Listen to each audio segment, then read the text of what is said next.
مساء الفل، ازيكم؟ يا رب تكونوا جميعا بخير.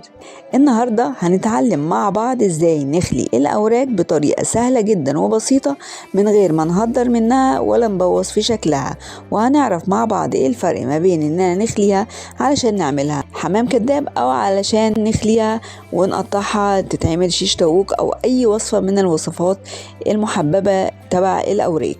وكمان في الفيديو هنعمل مع بعض صينية بطاطس سهلة جدا في مكوناتها وبسيطة وطعمها حلو قوي من غير تسبيكة ومن غير ما تكون تقيلة على المعدة، بمنتهى البساطة. تابعوا معايا الفيديو لآخره وبإذن الله ينال إعجابكم مع عزة سعيد. ويلا بينا نبتدي ونقول بسم الله الرحمن الرحيم ونبتدي وصفتنا. معانا هنا 6 أوراق. حجم الورك لازم علشان تخليه لازم يكون حجمه كبير ومحترم كده زي ما انتوا شايفين، يعني الحجم اللي انا جايباه في الفيديو ده، او لو في اكبر من كده كمان هيكون احلى واحلى. طيب مبدئيا كده علشان نخلي الاوراق لازم تكوني محدده انت عايزه تخليها ليه. هتعمليها شيش طاووق، هتدخليها في وصفات شاورما، هتدخلي الورك في الحمام الكداب، او هتحشيه زي الكوردون بلو من غير عظم من غير كمان جلد. فانت لازم تكوني محدده انت عايزه تحشي الورك لايه. طيب انا في وصفه النهارده انا هعمله حمام كداب، تمام؟ فالحمام الكداب لازم ولا بد نحافظ على حاجتين، نحافظ على الجلد كله بتاع الورك ونحافظ على شكل الدبوس ما يتهدرش مننا، والجلدة بتاعته وحتة من العظمة تكون موجودة زي ما هتشوفوا كده في طريقة الخلي بتاعتي. طيب دلوقتي اول حاجة كمان لازم يكون السكين اللي بنخلي بيها تكون رفيعة وبوز زي كده، وتكون صغيرة وبوز، عشان دي بنسلك بيها الورك. طبعا وانا بتكلم كده كنت خلصت نص خلي الورك اللي في ايدي. تابعوا معايا برضو لان هعمل بدل الورك 2 علشان تكونوا واخدين بالكم لو حاجة فاتتكم هتلاقوها في الورك التاني بتتعمل ازاي. انا عشان اعمل الحمام الكداب لازم احافظ على الجلدة بتاعة الورك لان دي اللي هلف بيها الورك رول. معايا هنا السكينة الرفيعة دي ببوز وصغيرة ورفيعة بسلك بيها العظمة. اول حاجة شلتها اللي هي العظمة اللي بتبقى في الورك، الحتة الكبيرة اللي بتبقى في الجنب دي بشيل الدهون وبشيلها هي الاول. عندي هنا ابتدي اشيل عرق من العروق اللي بتمسك ما بين العظمة وما بين اللحم، مع الحفاظ ان اللحم ما يتقطعش ويتهدر معايا. عندي هنا بقى العصعوصة دي او بتبقى عظمة صغيرة كده او بنسميها احنا قرقوشة. القرقوشة دي ببتدي اسلك حواليها، وفي نفس الوقت لو انتوا واخدين بالكم انا سلكت هنا العظمة الاولانية، بين العظمة الاولى والعظمة التانية في الدبوس. فالدبوس ده اللي ماسك فيه بين اللحم جواه عظمايه، العظمايه دي هي اللي ماسكه ما بين القرقوشه وما بين العظمايه الاولانيه اللي احنا لسه مطلعينها دلوقتي. طبعا الصوره بتتكلم احنا هنا في بروز ما بين بروز وعروق ما بين العظمه وما بين اللحم، وفي غضاريف. فكل ده بنسلكه بايه؟ بنسلكه بالسكينه الرفيعه اللي انتوا شايفينها كده. بطرف او ببوز السكينة نبتدي نقعد نشيل عرق كده زي ما بيقولوا، ونقعد نسلك من جنب العظمة. انا حاولت اقرب الصورة بقدر الامكان علشان تكونوا شايفينها كويس قوي.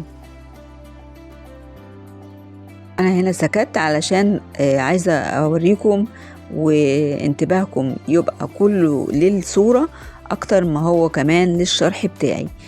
انا ببوز السكينة ببتدي اسلك حتة حوالين العظمة اللي بتبقى ماسكة في اللحم، ما بجيش جنب اللحم نفسه، انا بمسك اخر جزئية ما بين العظمة وما بين اللحم.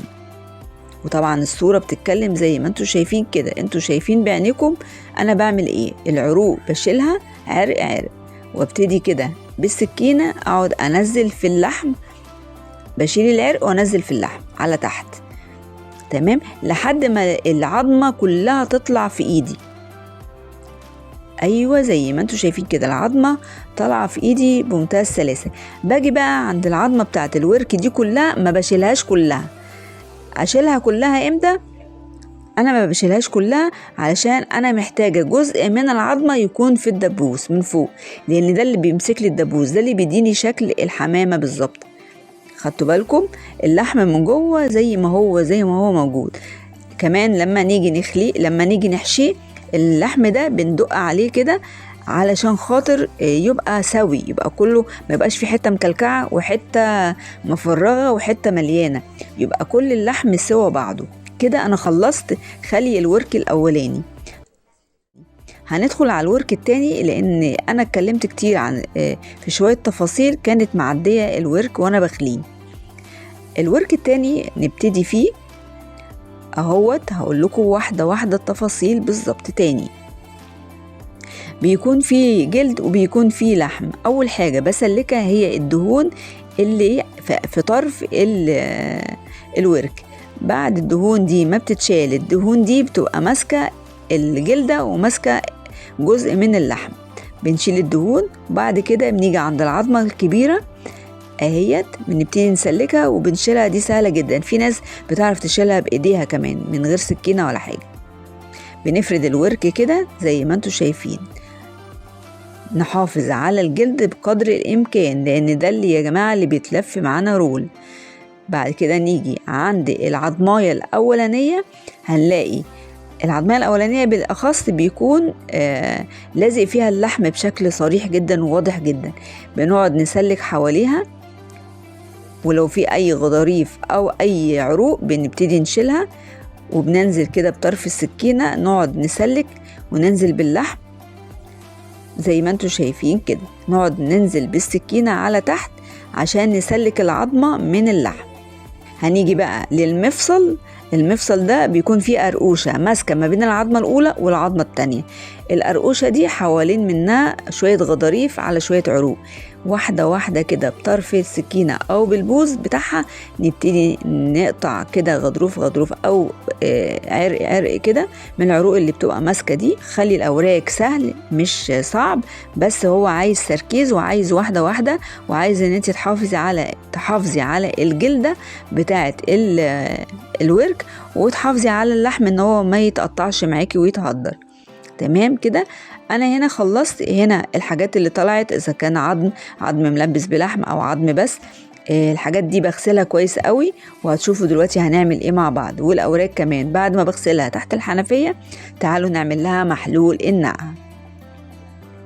محلول النقع هنا عبارة عن مية فترة من الحنفية عادية، بنزل عليها معلقة كبيرة من السكر، معلقة كبيرة من الملح، وكمان عصير ليمون أو ليمونتين معصورين، وكمان عندنا قشر الليمون مش بنرميه بنحطه معاها. أنا الحقيقة كان عندي ليمونة واحدة في التلاجة، وكان عندي ليمون متقطع ببقى شايلاه في الفريزر على طول. حطيتهم وحطيت معاهم كمان دقيق، وحطيت حاجات كتير قوي. الدقيق بالمناسبة اللي كان عندي برضو دقيق اسمر، فعادي الجيش قالك اتصرفي. المهم ان الدقيق ده بيشيل الزفارة. ورق اللورا اللي انا حطيته دلوقتي بيشيل اي ريحة زفارة وبيخلي ريحة المية حلوة.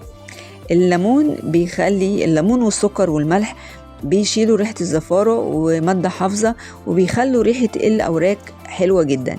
كمان هنسيبهم في محلول النقع ده شوية. أنا زودت هنا دقيق، ونفس اللي عملته في الأوراق هعمله في العظم بالظبط كده. ولو في أي حاجة في العظم المتلبس ده مش مستحبة بنتخلص منها وبنرميها. العظم ده هنعمل منه شوربة بعد ما نغسله ونخليه زي الفل، هنعمل منه شوربة. وكمان هنسيبهم شوية في محلول النقع لحد ما نصفيهم ونغسلهم تاني غسلة كمان محترمة. وزي ما انتوا شايفين طالعين زي الفل وزي القشطة. كنت حضرت الحشوة بتاعتي عبارة عن فريك، حشوة الفريك. الفريك ده انا نقعاه من بالليل، وبعد ما نقعته غسلته تاني كويس قوي، وبعدين جبت بصلتين كده حلوين على البوتاجاز شوحتهم ونزلت عليهم بالفريك وشوية بهارات. خليت الفريك بتاعي 3/4 تسوية. الورك بتاعي زي ما انتوا شايفين كده جاهز معايا. هبتدي كده يا اما بالمدقة ادق الورك علشان يكون اللحم كله سوا واحد تمام، ما يكونش فيه اي كلكعة. انا ما كانش عندي مدق، فجبت بوز السكينة وبقيت اشرح اللحم ده وانا محافظة على شكله يعني، بس بفضي الكلكعة منه وبخليه كله سوا واحد. زي ما انتوا شايفين كده ببوز السكينة ببتدي اشرح اللحم بحيث ان هو يبقى كله يكون كله انسيابي، ما يكونش فيه كلكعة.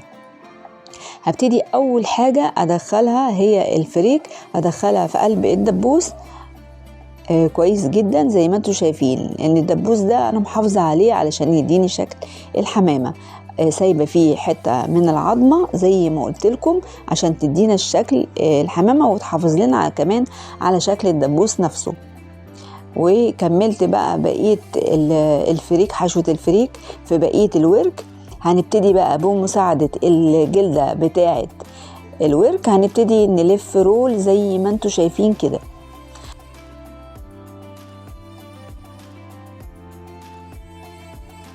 عندي هنا بقى بكرة الخيط، هبتدي ألف بالخيط على الرول بتاع الورك علشان خاطر أضمن إن الحشوة بتاعتي ما تطلعش بره الورك.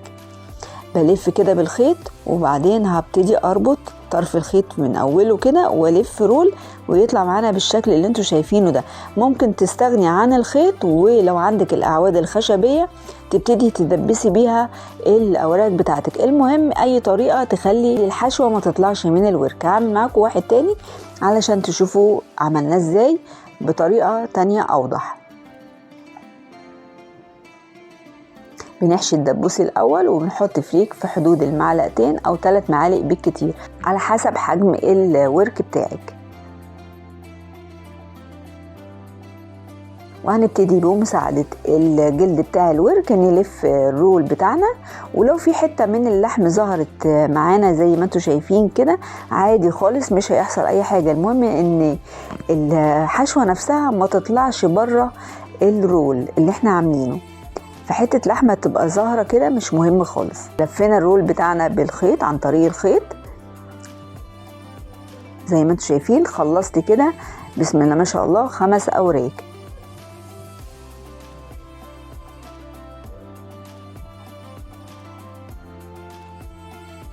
اتبقى معانا ورك الحقيقة والحشوة الفريك خلصت. فالجيش قال لي كده اتصرفي في حشوات كتير قوي ممكن تحطيها، مش بس الفريك او حشوة الجبنة اللي احنا عاملينها. انا جبت بصلاية مرشتها كده بشوية ملح وفلفل اسمر وحطيت عليها شوية طماطم، والحشوة دي يا جماعة محببة لقلبي جدا، طعمها حلو قوي قوي. وبعد كده نزلت عليها بشوية جبنة تركي او اي نوع جبنة عندك تفضليه او تكون متوفرة عندك. قلبت الكلام ده كله مع بعضه وحشيت بيهم الورك زي ما انتوا شفتوا كده. هبتدي بقى الف الرول واخد بالي ان الحشوة بتاعتي ما تطلعش بره الورك. هبتدي برضو بالخيط والف الورك كده ورا بعضه لحد ما اوصل لاخر طرف في الورك.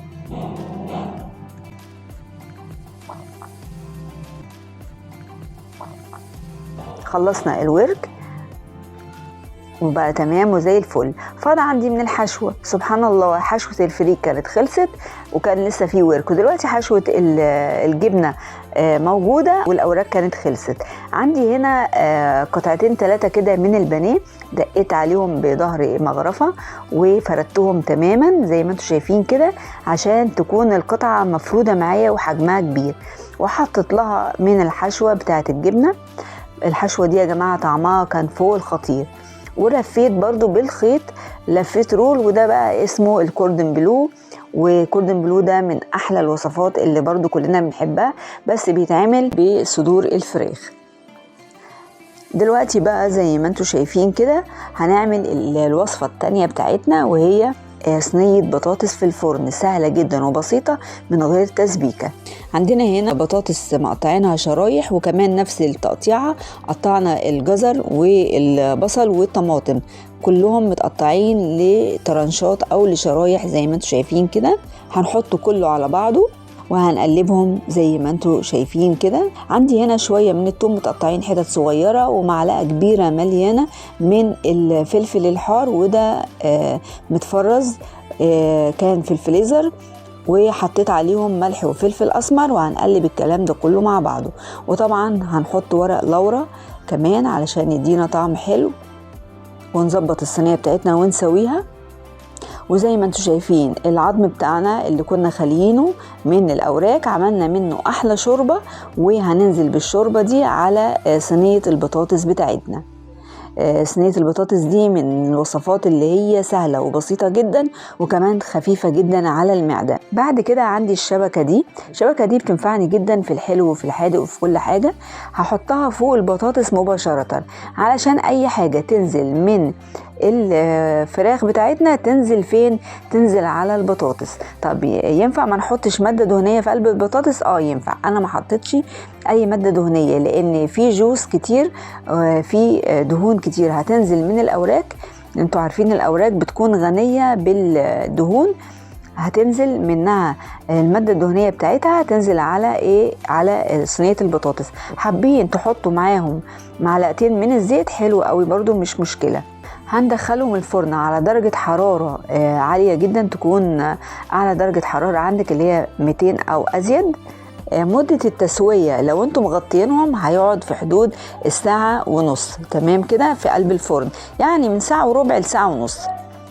وبنطلعها زي ما انتم شايفين كده، بسم الله ما شاء الله، حكاية تحسوها مشوية. طبعا هي وهي في الفرن لما احمرت واتشوت من الجنب اللي من فوق، انا قلبتها على الجنب التاني علشان تبقى مشوية. طبعا الصورة بتتكلم. عملت كمان معاها حلة بسلة بالجزر، بس طبعا دي ما صورتهاش عشان ما اطولش عليكم. وادي صينية البطاطس غرفتها في اطباق. البطاطس طالعة خفيفة جدا وطعمها فوق الروعة، اوراق طالعة حكاية، طعمها حلو قوي اكنك واكلاها مشوية بالظبط. الاكل بجد كان طعمه تحفة جدا، عجب كل اللي لاقوا، ويا رب كمان يعجبكم انتوا كمان. كنت معاكم عزة سعيد من وصفة حلوة، واتمنى كل وصفاتي تعجبكم، وكل سنة وانتوا طيبين، واسيبكم على خير، وباي باي.